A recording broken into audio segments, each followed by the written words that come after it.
Tallinn Estonia International is always my year's kick-off for the new badminton year, and I'm here now for already, I think, 6th year in a row, and I really like to come here.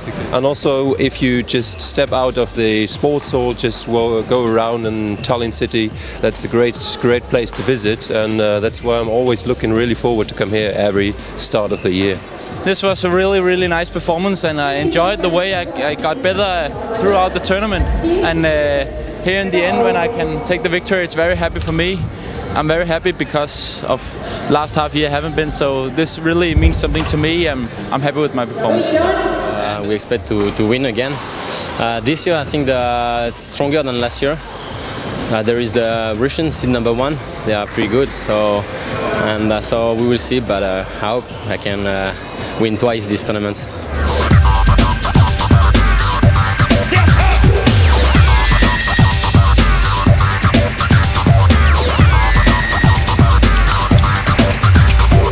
I really like it.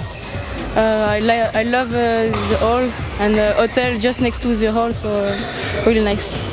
I like Estonia so much because there is so good the atmosphere here. Good courts, good shuttle, good everything. I like the food also here and I like the city as well. Väga mõnus on mängida. Oli tunda, et ukrainlastele mõjus kodupubliku. Neile siis negatiivselt ja meile positiivselt. Kolmas mees väljakul, nagu öeldakse. Meeldib mängida, aga eks kodupubliku ees on ikka ärevus suurem ja nii ta paraku on.